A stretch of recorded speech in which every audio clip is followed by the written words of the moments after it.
Chapter 776. Unexpected turn of events. Alicia told the Belafort family everything related to Peter's death, including the fact that she worked with the Skyhall to capture the Dark Lord. She didn't leave the part where she actually tortured the Dark Lord himself. The elders shivered in fear. Some outright dropped to their knees, praying to the gods to save the family. Many elders were furious at Alicia for endangering the family. For a few minutes, the elders murmured and gasped in shock. Silence. Francis raised his voice as the noise finally fell flat. How many times have we told you to leave Peter's matter alone? Francis asked Alicia. His eyes glimmered with anger. Because Alicia was a prodigy and his doting daughter, he always ignored her obvious anger issues. Even when she tried to gather the Belafort family to seek revenge against Ghost after the tournament, Francis only gently talked her out of it. He had never shown any anger toward Alicia. What happened to Peter in the tournament was unfortunate. But he wasn't blameless, either. You need to be ready to get burned if you play with the fire long enough. One of the gray-haired elders rose from his seat and said. Alicia clenched her fist. Unfortunate? Is that what you call what happened to Peter? Alicia's voice burned with rage and murderous intent. The elder almost took a step back. He is right. Alicia's anger disappeared immediately when she heard Francis. Instead, she was stunned by her father's words. She couldn't understand how Francis could accept what Ghost did to Peter at the tournament like others. Am I the only one who thinks Peter doesn't deserve Ghost's cruel treatment? Alicia said, gritting her teeth. But he was alive, wasn't he? Francis coldly asked Alicia. If you had left that matter alone, he would have been alive by now. The Dark Lord may have killed him, but you are just as responsible as the Dark Lord himself. Alicia couldn't believe she heard these words from her father. Even Norvin had never expected such cold treatment from Francis. Looking at Francis' treatment of Alicia, the elders dared to speak their minds. Soon, an old lady with neatly combed white hair stood up. Does Noah Winston know you went behind his back? Asked the old woman. He has nothing to do with this, Norvin said. I disagree. He has everything to do with this. He might be the only person who could protect our family from the Dark Lord. Is it true that the Dark Lord said, quote, as long as she is a Belafort, they will suffer untimely deaths? Norvin was startled. The old lady spoke the Dark Lord's words like she was there. How did you know? Alicia coldly asked the woman. So it's true. The old woman collapsed as the elders gasped in shock. It was none other than Michael who spread the rumors in Ice Fair through Sadie. He wanted some of the important elders in the Belafort family to know what had happened even before Alicia told them. Still, the elders were startled to hear it from Alicia's mouth. The elders couldn't even think straight after realizing they were officially on the kill list of the Dark Lord. You can't blame her for everything. She was Peter's sister, for God's sake. If you stay still and do nothing, if the same had happened to your son, daughter, or brother? Norvin questioned the elders. Another elder stood up. I don't know what we would have done after the tournament. But we would have definitely avoided messing with Ghost after knowing he is the freaking Dark Lord. He slaughtered immortals and literally removed Ithilin from the face of the world. And where was the Skyhall when he killed Peter? The Great Eight clans need pawns to sacrifice to the Dark Lord. They won't let their own get killed. Another elder voiced his concern. Because of what you had done, we might get wiped off. He slaughtered immortals. Do you think we stand a chance against him? He didn't have to come here by himself. Any one of his generals could burn us to the ground. One by one, the elders stood up and raised their voices. Francis could do nothing but watch his daughter get blamed for everything. The unfortunate thing was the elders were right. Alicia had no words to defend herself. Deep down, she knew her entire family was in danger because of what she did. At that moment, Norvin hated the Skyhall more than anyone. They roped Alicia into this plan and never appeared to save Peter. He could only imagine what would have happened to Mutrad and his men. I will accept any punishment you give me. Alicia dropped to her knees. The hall went silent. Norvin saw Francis rise from his throne. He hoped Alicia's mother was here. Unfortunately, the poor woman was too devastated to hear her son was dead. She lost consciousness the moment she saw the bloodstains and the dead bodies in Peter's home. She was still under the care of healers. Alicia, I don't blame you completely. You did what any loving sister would have. I know you wanted to avenge Peter. But at that same time, you ignored our warnings. You went behind our backs and endangered the entire family. You let your anger cloud your mind, Francis sighed. He couldn't speak those words looking into Alicia's eyes. But he had to do this for the sake of his family. He hoped it would be enough to calm the Dark Lord's anger. As someone who lost a brother, I understand your feelings.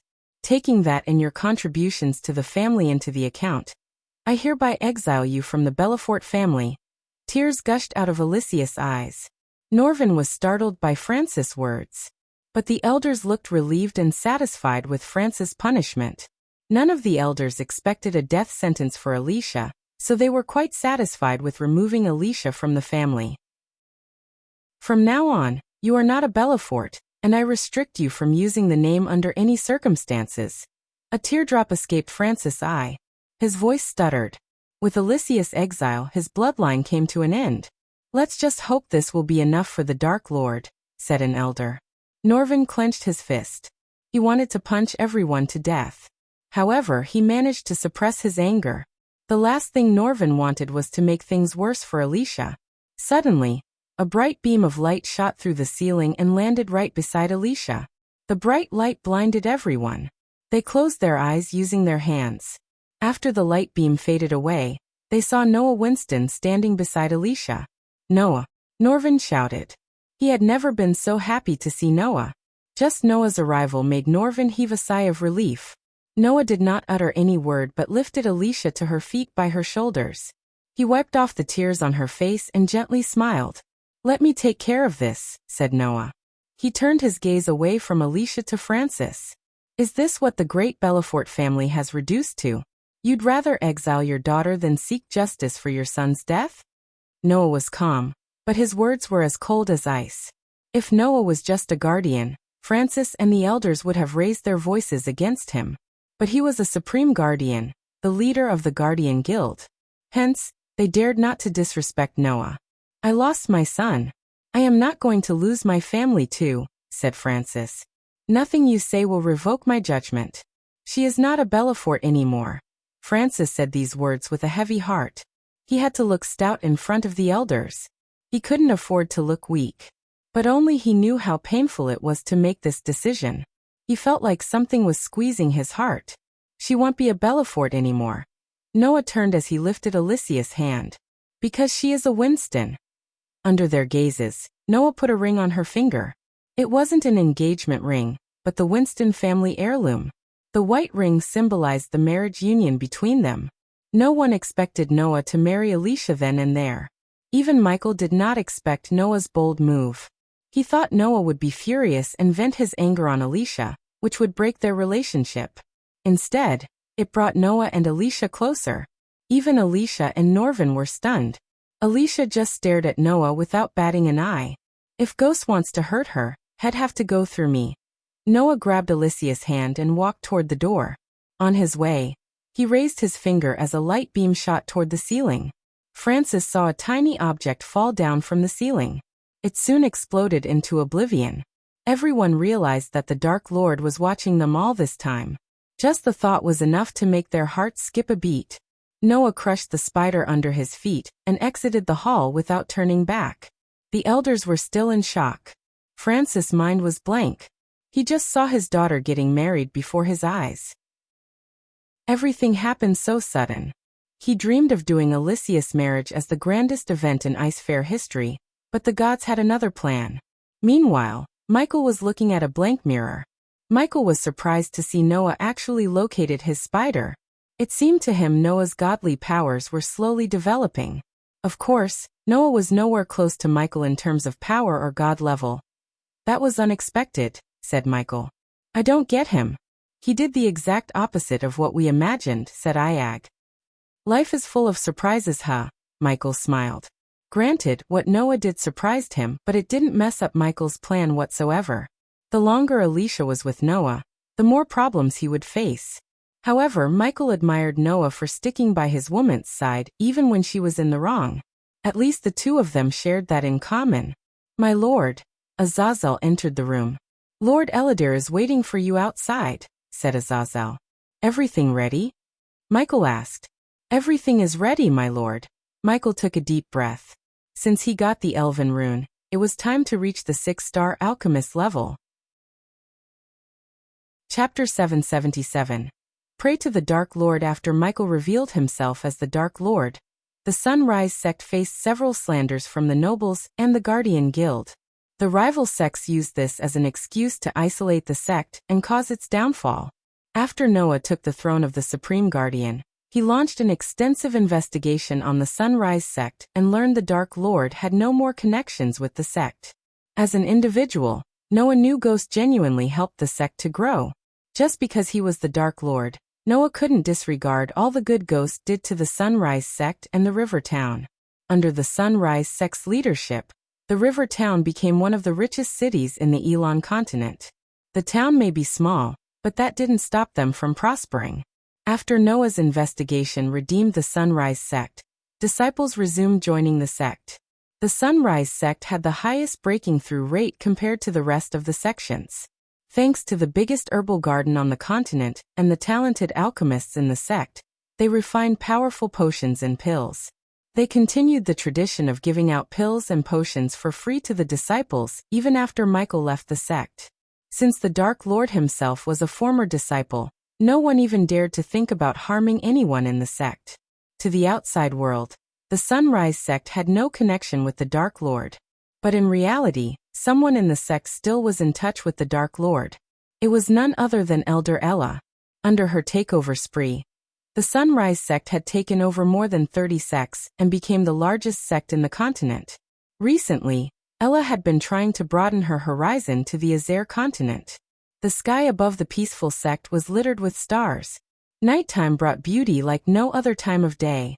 The only sound that resonated in the mountains was the wind whistling through trees, with the occasional cricket chirping here and there.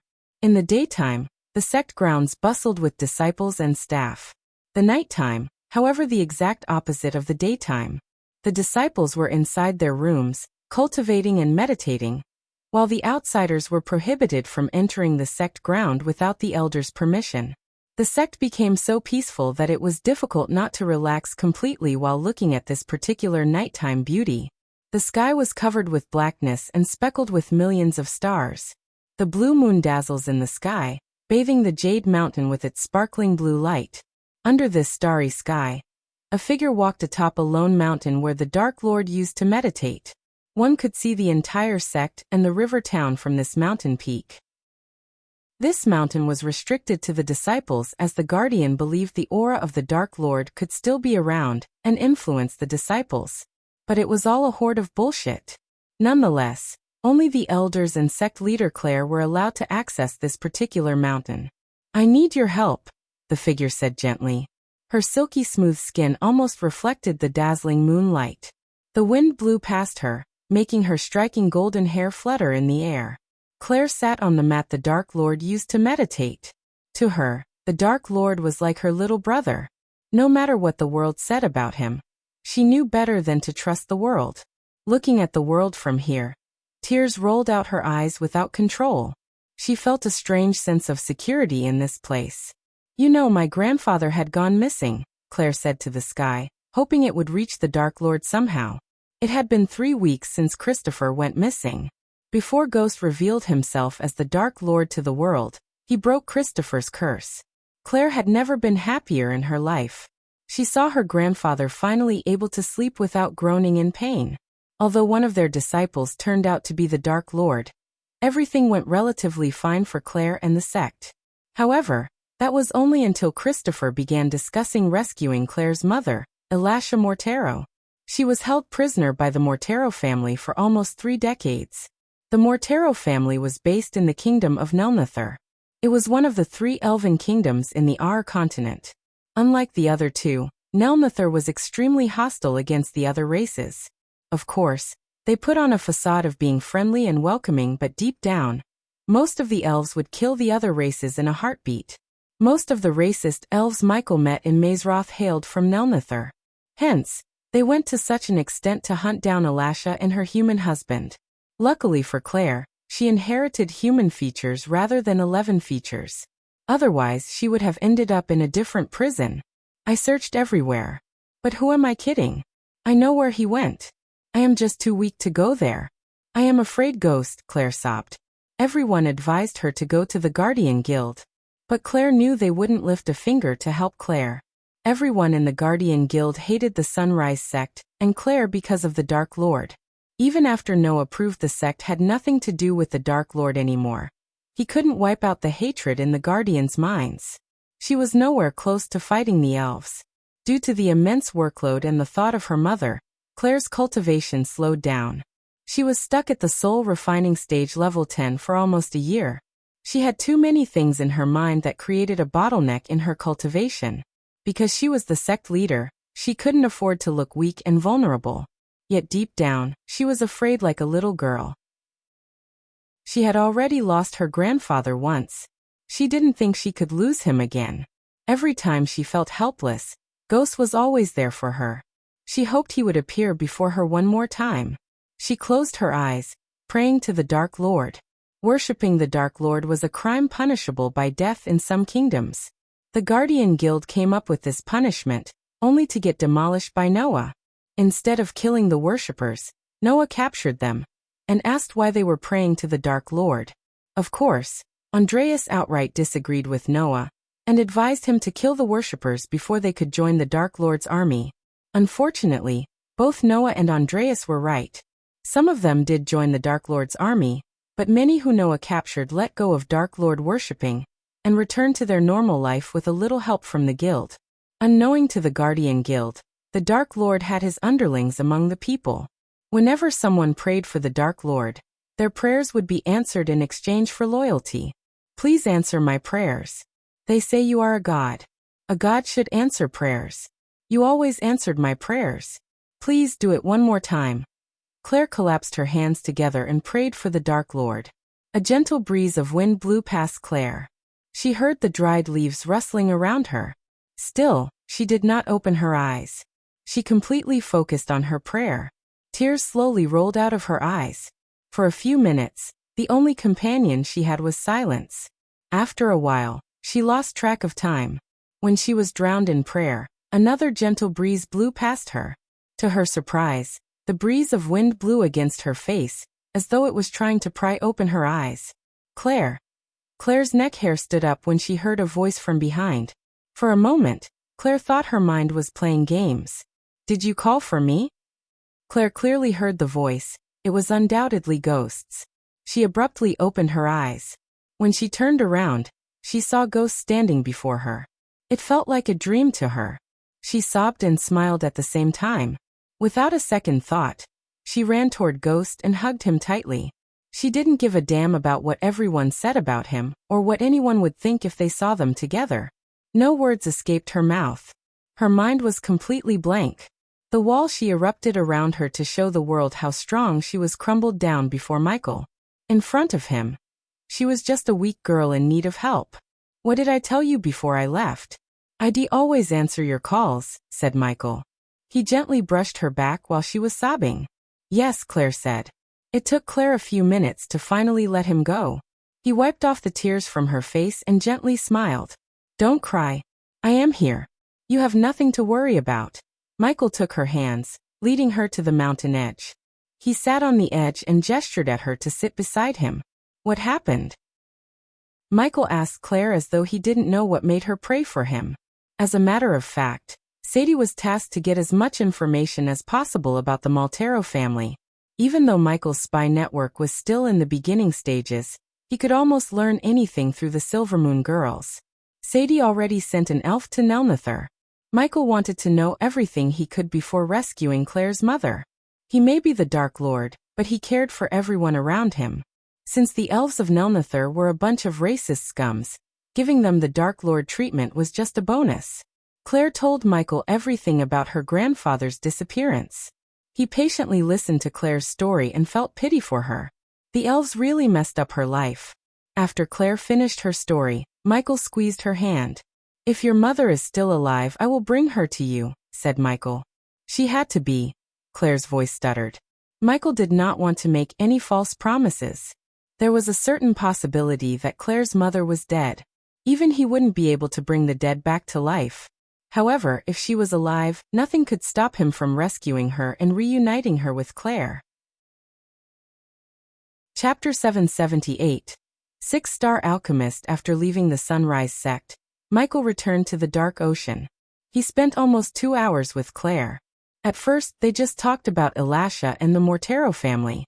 Then their topic turned toward the sect, personal life, and even marriage. To Michael's surprise, Claire asked him to come to the Dark Ocean, leaving everything behind. However, Michael refused the idea. Instead, Michael wanted her to stay in Elon and continue to lead the Sunrise sect to prosperity. The Sunrise sect and the River Town were something he was so proud of. When the war with the 8 great clans and the Skyhall was over, he even planned to settle down in the River Town. Hence, he wanted Claire to keep ruling till it's over. He appeared right on top of the waterfall, where he met Eladir. "My lord." Eladir slightly bent his back to show respect. The ground around Eladir glimmered in the darkness. Before the Dark Lord arrived, Eladir created this array to let the Dark Lord absorb the Elven rune. Because it was just a simple array, Eladir created it in a few minutes. When the Dark Lord appeared, he stood in the array's center. "Please come to the center, my lord." Eladir gestured at Michael to step into the array. Upon reaching the center, Michael noticed the runes in the array glow brighter. He felt a strange sensation throughout his body. He took out the golden plate with the Elven rune engraved in it. The array flickered as soon as the Elven rune appeared in Michael's hand. The Elven rune responded to the array by radiating a crimson-red light. The 2 lights glowed brighter and brighter as the golden plate trembled in Michael's hand. "Focus on the rune and try to absorb it, my lord," Eladir instructed Michael. He did as he was told. First, Michael closed his eyes. He tried to feel the energy radiating from the rune. While focusing on the rune, he started to feel a strange connection with the rune. Warm energy washed over him. Eladir saw the red rune slowly floating toward the Dark Lord. Inch by inch, it moved closer to the Dark Lord's forehead. The rune disappeared into the Dark Lord's head a few seconds later.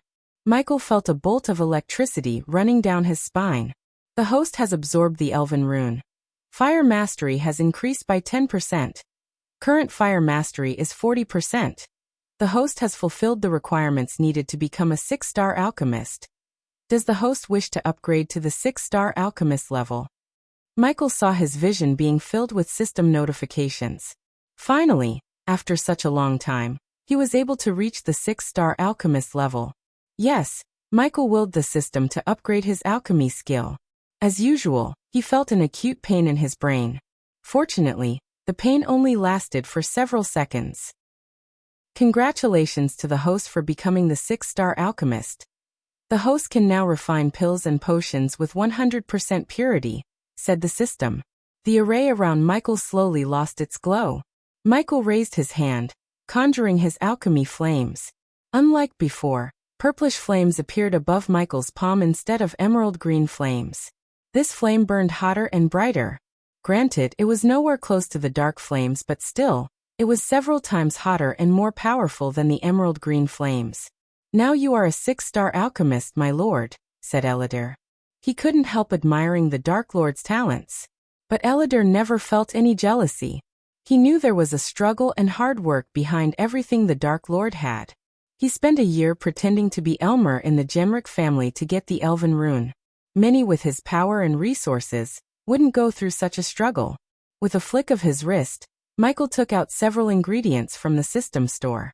Now that he had reached the 6-star alchemist level, Michael decided to brew a potion that had been in his mind for so long. Under Eladir's curious gaze, Michael tossed the ingredients into the purple flame. To brew the potion with 100% purity, Michael either needed a legendary cauldron or a 100% fire master. Since he had neither, he could only hope for 97% pure pills and potions. As far as Michael was concerned, buying a cauldron from the system was a waste of badass points. Instead, he opted to buy it locally. Gold coins were much cheaper and easier to get than the badass points. One by one, ingredients melted into globs of colorful essence. These beads of essence slowly merged, forming a murky brown glob.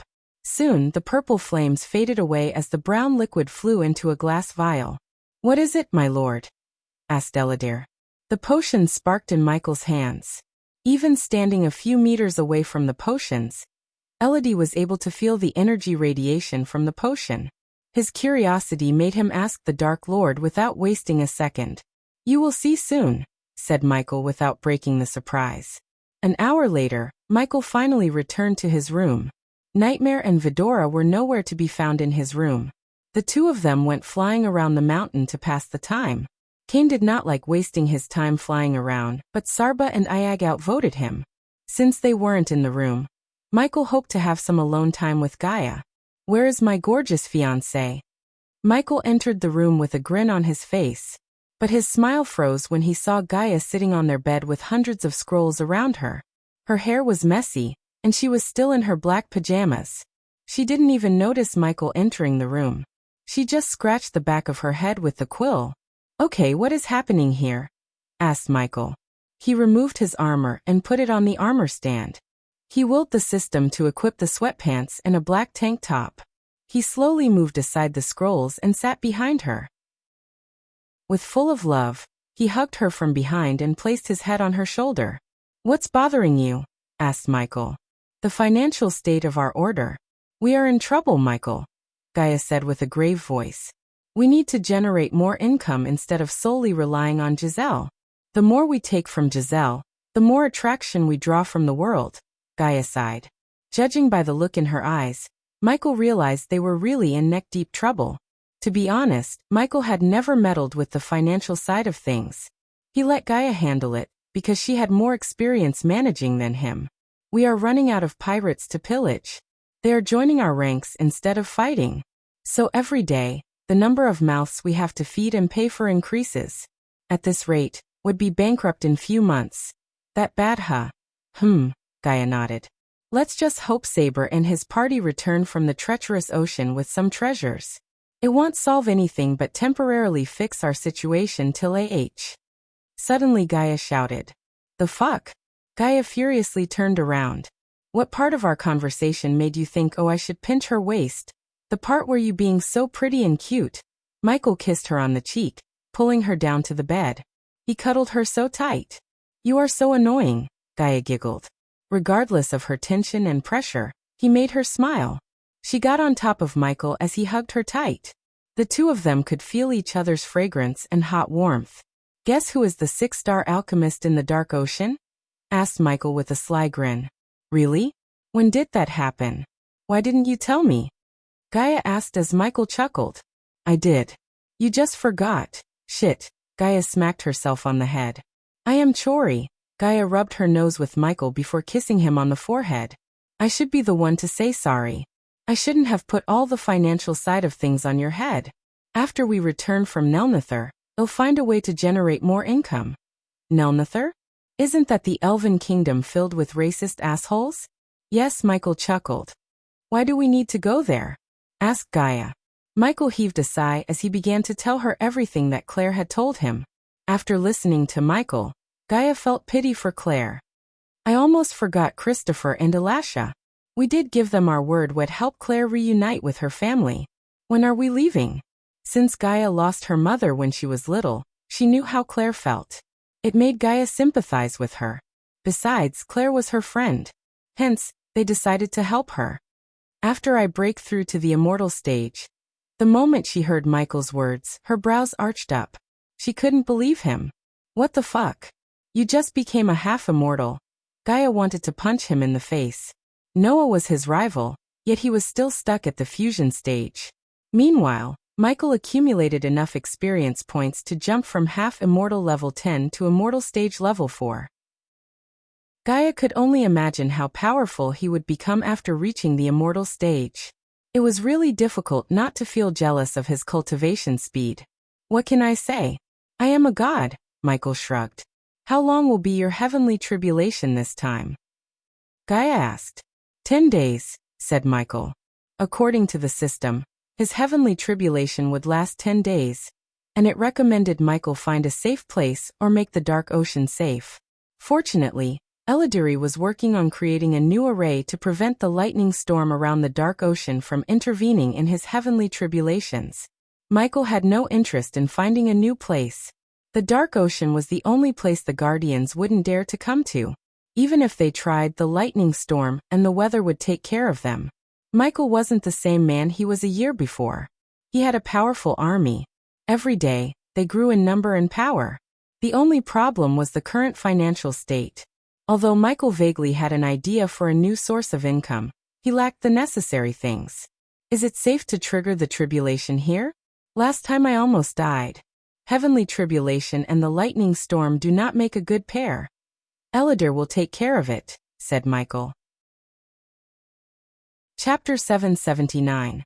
The Dark Lord has triggered a tribulation again. A few days after Mutrad survived the slaughter and struck a deal with the Dark Lord, he was summoned by the Supreme Guardian. This was the first time Mutrad had stepped into the Winston Manor. The guards patrolling the premise looked proud and walked with their chests puffed up. Since Norvin accompanied Mutrad, the guards did not stop him. Mutrad descended to the ground. Noah is waiting in the garden. This way. Norvin gestured at Mutrad to follow him. Mutrad's heartbeat slowly rose. He was the Dark Lord's spy. So naturally, he felt an uneasiness in Noah's house. He hated being stuck between two gods. At least Noah was not as brutal and ruthless as the Dark Lord.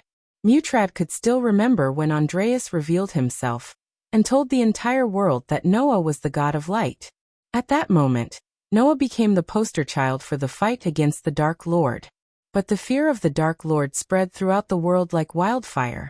The fear undermined Noah's rule and power. Moreover, Noah's feats were nowhere close to what the Dark Lord did. Mutrad slowly followed behind Norvin to the garden. They walked around the manor instead of through it. As he stepped into an elegant garden with a pond in the center, he noticed Noah's mother sitting on a bench and feeding the birds. Mother! Norvin smiled when she turned her gaze toward them. You are late, said Diana. Sorry. Norvin scratched the back of his head. She looked at Mutrad.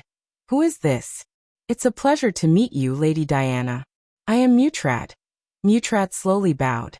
For a moment, Norvin could swear he saw a glimmer of anger within Diana's eyes. But soon the anger faded away as she smiled. You must be the representative of House Howred. Yes, Mutrad nodded. He felt something strange about this woman. She looked gentle, yet something about her bothered him. He shoved his doubts aside. After meeting the Dark Lord, he doubted everyone. Wait here. I'll go send Noah. Diana quickly left the garden. Since Mutrad was tasked to apprehend the Dark Lord, he made it into Harriet's hit list. Mutrad was still alive because she did not want more heat to fall on Michael. If she killed Mutrad, the sea folks would retaliate by sending their army to fight Michael. The last thing Diana wanted was more trouble for her son. After Diana left, Mutrad sat on the bench with Norvin. You all right? Asked Norvin. Mutrad was not a very talkative person, but he was unusually silent ever since he returned from the Fire Realm. Granted, he met the Dark Lord face to face and lived to tell the tales. Yet Norvin couldn't help feeling amiss. Why wouldn't I be? You look worried. Is something bothering you? Mutrad rolled his eyes. He hated Norvin's concern. Unlike him, Norvin and Alicia escaped the Dark Lord using a teleportation scroll. They weren't there to see how the Dark Lord brutally slaughtered his men. Of course, something's bothering me. I just survived the Dark Lord. I was this close to dying, said Mutrad. About that, why didn't you use the teleportation scroll? You got one right? I wasn't lucky. After you teleported, the Dark Lord locked the space around us. I tried and failed, said Mutrad. It was a lie. He was petrified and failed to use the teleportation scroll. Ever since that day, Mutrad couldn't close his eyes. Because every time he did, he saw vividly how the Dark Lord slaughtered the men. To be honest, Mutrad wanted to return to his homeworld, leaving all this behind him. However, his elders ordered him not to. Hence, he had no choice but to remain in the land and spy for the Dark Lord. Otherwise, his homeland would become the next Ithilien. You are lucky. Suddenly Mutrad heard Noah's voice. He turned around to see Noah walking toward them. To Mutrad's surprise, Alicia was standing beside Diana at the doorway. After what had happened in the Fire Realm, Mutrad thought Noah would kick out Alicia. Imagine his surprise when he heard Noah actually married her. Mutrad failed to figure out what Noah was thinking. Even Alicia's family exiled her from the family. One thing was sure, the Winstons were either stupid or prepared to face the Dark Lord's wrath. If Mutrad had to bet on someone between Noah and the Dark Lord, he would choose the Dark Lord without a second thought. However, Mutrad dared not to underestimate Noah. According to Mutrad's men, Noah often went on secret adventures, leaving his post. It meant one thing, he was looking for something. Mutrad knew it must be something worth sacrificing his cultivation. Noah could have reached the fusion stage by now, yet he chose not to. Everyone in the guild wondered why. If he was going to face the Dark Lord, Noah had a long way to go. When Noah appeared, Norvin transformed himself into his natural form and climbed onto Noah's shoulder. Noah sat beside Mutrad with a smile. "You are here and not under 6 feet. It means you are lucky, Mutrad," said Noah. "I don't feel lucky," said Mutrad. "There must be a reason why Ghost left you alive." Noah had doubts about why Ghost chose to leave Mutrad alive instead of killing him. Knowing how Ghost loved to make connections, Noah suspected Mutrad of being his spy. Lately, he and his teacher had more disagreements. But on Mutrad's matter, they both agreed that the Dark Lord might have turned Mutrad. There was no other plausible way to explain why Ghost spared Mutrad. "Where are you getting at, Noah?" Mutrad creased his brows. "Nowhere. Just needed to get your side of things before closing the file on the Fire Realm incident," said Noah. Mutrad was surprised and almost couldn't believe Noah. He expected Noah to investigate the matter further.